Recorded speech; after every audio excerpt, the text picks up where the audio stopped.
Dear students, आज का जो हमारा चैप्टर है वो है क्यूब्स एंड क्यूब रूट्स।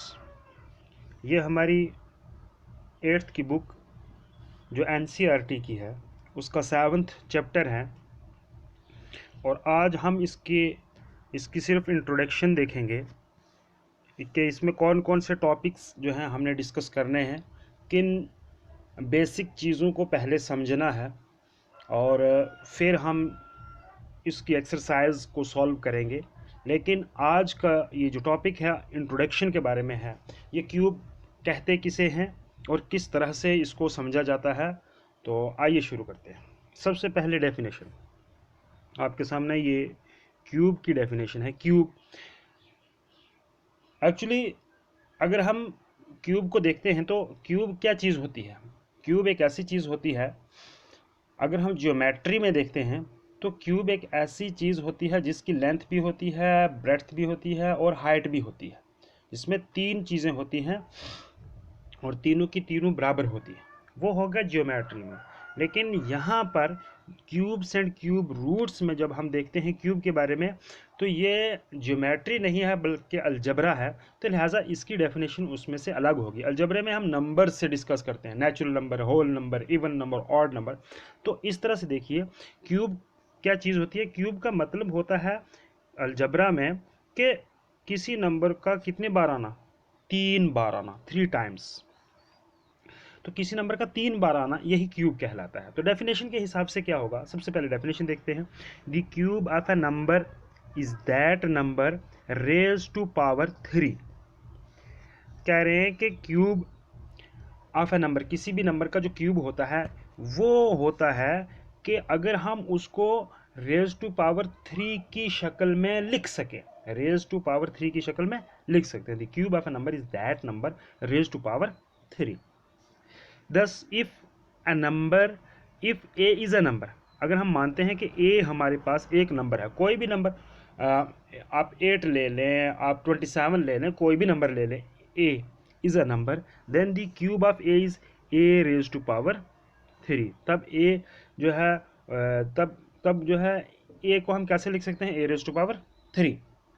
जैसे हमने 2 ले लिया फॉर एग्जांपल, तो 2 को कितनी बार लिखा, टू टू का जब क्यूब हो जाएगा तो मतलब ये हुआ कि 2 को कितनी बार लिखना, 3 बार लिखना, ए 2 रेज टू पावर 3। तो देख लीजिए नीचे 10, दैट इज आपके सामने है, that is A cube of A, cube of A that is equal to A multiply A. यानी किसी भी नंबर का क्यूब का होने का मतलब ये है कि उस नंबर को हम 3 बार लिखते हैं मल्टीप्लाई की शक्ल में, इसी को क्यूब कहते हैं। बात समझ आ गई। किसी भी नंबर का जब ऊपर पावर 3 होगी तो मतलब ये होगा कि हम उस नंबर को मल्टीप्लाई की शक्ल में कितनी बार लिखते हैं, 3 टाइम्स, इसी को क्यूब कहते हैं। अब एग्जाम्पल समझो तो आपको और क्लियर हो जाएगा। For example 2 raise to power 3 का मतलब है कि 2 को मल्टीप्लाई की शक्ल में कितनी बार लिखना है, 3 बार। तो जब हमने 3 बार लिखा तो क्या आ गया, 2 × 2 दैट इज इक्वल टू 8। ये आ गया, यानी 2 का क्यूब इज इक्वल टू 8। अब 3 का cube that is equal to 3 × 3 × 3 that is equal to 27। और एक मैंने आप पॉइंट वाला नंबर भी ले लिया है। तो पॉइंट वाला नंबर क्या है, 1.2 × 3 दैट इज इक्वल टू 1.2 को 3 बार लिखना, यानी कोई भी नंबर है उसको 3 बार मल्टीप्लाई की शक्ल में लिखना। ये 1.728 इसका आ गया। अब रैशनल नंबर की शक्ल में भी आ सकता है, बाई की शक्ल में, वटे की शक्ल में, 2/5 रेज टू पावर 3। ठीक है, that is equal to 2/5 multiply 2/5 multiply 2/5 that is 8/20, 125। ये आ गया। तो कहने का मतलब मैंने अलग अलग एग्जाम्पलें ली हैं। तो जैसे कि 2 की पावर 3 ले ली, 3 की पावर 3 ले ली, 1.2 की पावर 3 ले ली, 2/5 की पावर 3 ले ली। तो कहने का मतलब ये है कोई भी नंबर जिसके ऊपर पावर 3 लगी हो उसको 3 टाइम मल्टीप्लाई करके उसका आंसर लिखना। ठीक है, तो उसको 3 टाइम मल्टीप्लाई करना, इसी को क्या कहते हैं, क्यूब कहते हैं। क्यूब का मतलब है 3 टाइम मल्टीप्लाइकेशन। तो मेरे ख्याल में अब आपको क्यूब का कॉन्सेप्ट क्लियर हो गया होगा। अब आगे आगे देखते हैं हम। सेकंड कॉन्सेप्ट है हमारा, क्यूब हो गया। अब है perfect cube. Perfect cube, perfect का मतलब मुकम्मल, कंप्लीट, क्यूब का मतलब क्यूब ही।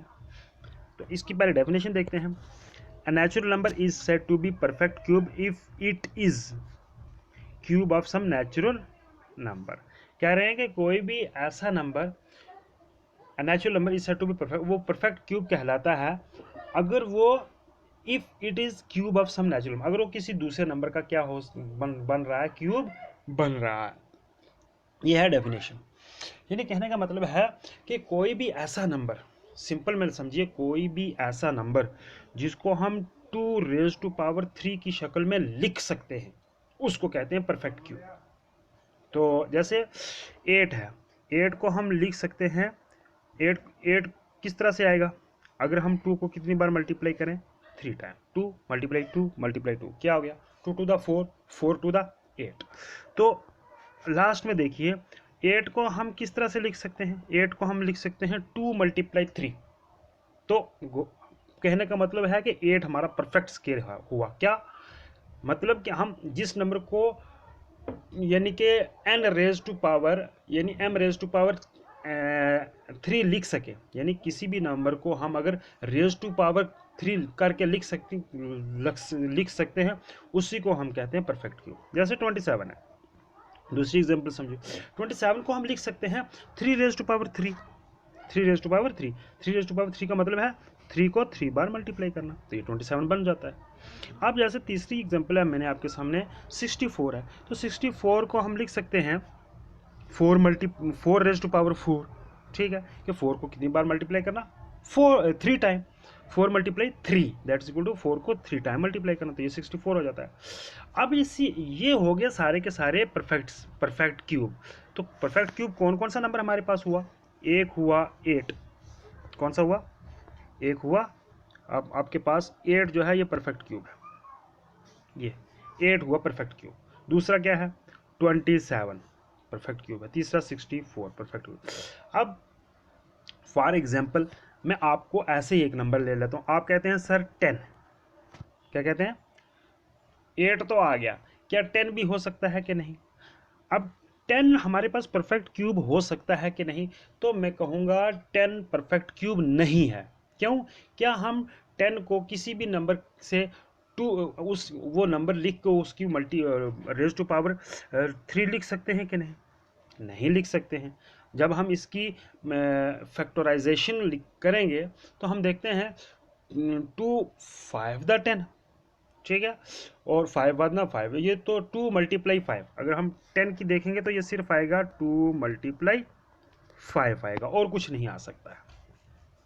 तो इस तरह से यानी हम 10 को किसी भी तरह से कोई एक नंबर लेके उसकी पावर 3 नहीं लिख सकते, तो इसलिए 10 जो है वो एक परफेक्ट क्यूब नहीं है, परफेक्ट क्यूब नहीं है। तो जब ये क्वेश्चन में आएगा तो आपको बहुत अच्छी तरह से क्लियर हो जाएगा कि कौन कौन से नंबर परफेक्ट क्यूब होते हैं और कौन कौन से नंबर परफेक्ट क्यूब नहीं होते हैं, या कब कोई नंबर परफेक्ट क्यूब बनता है और कब कोई नंबर परफेक्ट क्यूब नहीं बनता है। तो सिंपल आप ये याद रखेंगे परफेक्ट क्यूब के लिए कि जिस नंबर को तोड़कर हम उसकी एक नंबर लिख के उसके ऊपर ⁻³ कर दें, एक नंबर लिख के ⁻³ कर दें, तो उसको परफेक्ट क्यूब कहते हैं, और जो इस शक्ल में ना आए तो उसको परफेक्ट क्यूब नहीं कहते हैं। जब एक्सरसाइज में आएगा और डिटेल से आपको समझ में आ जाएगा। अब आगे देखिए, अब आपका तीसरा है क्यूब रूट। क्यूब रूट है ये। अब क्यूब रूट जो है वो एक्चुअली ये जो क्यूब होता है ना, उसी का रेसिप्रोकल होता है, उसी का उलट होता है, उसी का अपोजिट होता है। तो इसको कैसे लिखते हैं, लिखने का एक तरीका होता है, इसकी एक डेफिनेशन है, नंबर m, कोई भी नंबर ले ले, इज ए क्यूब रूट। वो क्या है, cube root of a number n, वो एक n नंबर का क्यूब रूट होता है। अगर हम n को किस तरह से लिख सकते हैं, n is equal to m⁻3, इस तरह से अगर हम किसी नंबर को लिख सकते हैं तो वो क्या होता है, वो नंबर n जो होता है, जो नंबर m होता है वो क्या होता है, क्यूब रूट होता है, कौन से नंबर का, n का। अब ये तो डेफिनेशन है, आपको समझ नहीं आएगी उतनी। आप नीचे एग्जाम्पल देखो तो आपको एग्जाम्पल से समझ आ जाएगी। मैंने एक नंबर ले लिया, फॉर एग्जाम्पल मैंने आपके सामने एक नंबर ले लिया है, कौन सा है, वो है 8। 8 देखो, सिंपल देखो, क्यूब रूट 8। 8 का अगर हमने क्यूब रूट निकालना है तो क्यूब 8 को हम कैसे लिख सकते हैं? क्यूब 8 को हम लिख सकते हैं, 8 हो गया हमारे पास n, 8 क्या हो गया, n हो गया, ठीक है। डेफिनेशन के हिसाब से अगर हम, चूंकि हमने दो नंबर लिए हैं, एक n लिया है और एक m रेज टू पावर 3 लिया है, तो n अगर हमने 8 ले लिया है तब हमारे पास m क्या बन जाएगा, m इज इक्वल टू ये 3, और ये जो निशान है, ये वाला सिंबल, ये तो स्क्वायर रूट में भी यही इस्तेमाल हुआ था और क्यूब रूट में भी यही इस्तेमाल हो रहा है। लेकिन क्यूब रूट में किस तरह से, इसके पीछे क्या होता है, एक छोटा सा 3 होता है, तो ये जब 3 लिख दिया जाता है इस साइन के साथ, इसको कहते हैं क्यूब रूट, बस। तो इसी यानी जो स्क्वायर रूट में इस्तेमाल हुआ था यही क्यूब रूट में भी इस्तेमाल हो रहा है साइन, लेकिन फ़र्क क्या है कि इसके साथ साथ में 3 इस्तेमाल होता है, इस तो ये क्यूब रूट है, तो क्यूब रूट का कहलाता है, तो 3 क्यूब रूट ऑफ। अब देखिए मैंने क्या लिया, मैंने लिया है सिंपल, लिया है 8। आपके सामने क्या लिया है मैंने, 8 लिया है। अब 8 को मैं किस तरह से लिख सकता हूँ, 8 हो गया हमारे पास बड़ा नंबर n। अब n को मैं तोड़ के लिख सकता हूँ, इज इक्वल टू, ये तो क्यूब और रूट, ये तो हो गया क्या कि लिखने का एक तरीका हो गया। अब 8 को मैं लिख सकता हूँ 2 raise to power 3, 2 raise to power 3। 2 को कितनी बार मल्टीप्लाई करना, 3 बार। 2 को कितनी बार मल्टीप्लाई करना, 3 बार। 2 multiply 2 multiply 2, 2 to the 4, 4 to the 8 आ जाता है। तो कोई भी नंबर जिसको हम 2 raise to power m raise to power cube की शक्ल में लिख सकते हैं और रूट के अंदर, तो वो हो जाता है क्या, क्यूब रूट। जैसे 8 का क्यूब रूट हमारे पास क्या आ जाएगा, अब ये क्यूब और रूट खत्म हो जाएंगे तो हमारे पास सिंपल 8 का क्यूब रूट क्या आ जाएगा, 2। 8 का क्यूब रूट क्या आ जाएगा, 2, ठीक है। 8 का क्यूब रूट 2 आ गया, क्योंकि जब ये तो लिखने का एक तरीका होता है, जो हमने लिखा है 3 cube root of 2 raise to power 3, ये लिखने का एक तरीका होता है, हर चीज़ का एक तरीका होता है। अब जैसे 27 है, आप इसको समझिए, ये 27 है, मैंने बड़ा नंबर ले लिया है एक 27। अब 27 को जब हम करते हैं तो कैसे करते हैं, देख लीजिए, 27 को हमने ले लिया। अब 27 को हम लिखेंगे, कैसे लिखेंगे, अगर m is equal to 3 raise to power 3, cube root of 3 raise to power 3, हम 27 को लिख सकते हैं। तो अब ये क्यूब और रूट दोनों कैंसिल हो जाएंगे, तो हमारे पास सिर्फ और सिर्फ क्या बचेगा, 3 बचेगा। तो गोया के cube root of 27 that is equal to 3, वो बचेगा। लेकिन इसका असल क्या है, ये cube root of 3 raise to power 3। तो इस तरह से हम क्यूब रूट को लिखते हैं। तो यहाँ आपको सिर्फ इतना ही बताना है कि क्यूब रूट क्या चीज़ होती है। क्यूब रूट एक ऐसा नंबर होता है कि जिसको हम m raise to power n की शक्ल में, m raise to power cube की शक्ल में लिख सकें, इसको कहते हैं क्यूब रूट। बस इतना आपको याद है। जैसे 8 है, 8 को हम लिखेंगे cube root of 2 raise to power 3, हो गया। 27 है, 27 को लिखेंगे क्यूब रूट ऑफ 3।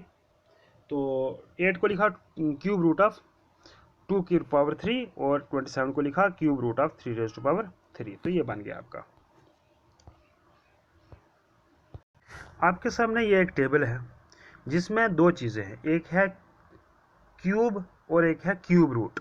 आपको ये समझना है, बस यही है आपका पूरा टॉपिक, यही है। ये टॉपिक टेबल आपको समझ में आ गया तो गोया कि आप जितना भी हमने पहले बातें की हैं क्यूब की और क्यूब रूट की, परफेक्ट क्यूब की, सारी आपको तकरीबन समझ में आ जाएंगी। देखो ये 1 से लेके 10 तक नंबर हैं, उनके क्यूब भी हैं और उनके क्यूब रूट भी हैं। मैं आपको जैसे 1 का क्यूब लिखेंगे तो आंसर आता है 1, 2 का क्यूब लिखेंगे तो आंसर आता है 8, यानी 2 को 3 बार मल्टीप्लाई करना।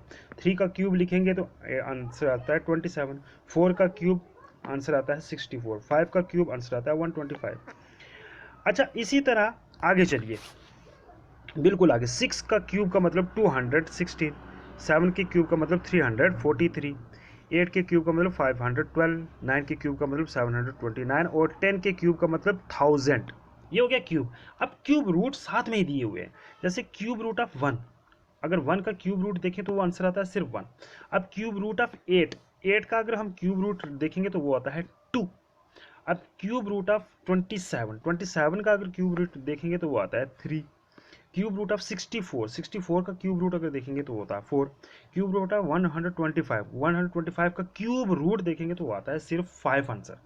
अब इसी तरह क्यूब रूट ऑफ 216 देखेंगे तो वो आता है आंसर सिर्फ 6। अब क्यूब रूट ऑफ 343 देखेंगे तो वो आंसर आता है सिर्फ 7। अब क्यूब रूट ऑफ 512 देखेंगे तो आंसर आता है 8। अब क्यूब रूट ऑफ 729 देखेंगे तो आंसर आता है सिर्फ 9। और क्यूब रूट ऑफ 1000 देखेंगे तो आंसर आता है हमारे पास सिर्फ 10। तो इस तरह से 1 से लेकर 10 तक हमने क्यूब भी देखे, ठीक है, और उनके आंसर भी देखे, और क्यूब रूट भी देखे और उनके आंसर भी देखे। तो ये एक बेसिक आपके सामने जो है टेबल था जिसमें आपको क्यूब और क्यूब रूट समझने में आसानी होती है। तो इसको आप एक नज़र में देख लीजिए। तो बस हमारा पूरा चैप्टर अब जब हम आगे करेंगे, एक्सरसाइज करेंगे, क्वेश्चन करेंगे, तो आपको सिंपली सब पता चलता जाएगा। क्यूब रूट किसे कहते हैं, क्यूब किसे कहते हैं, परफेक्ट क्यूब किसे कहते हैं।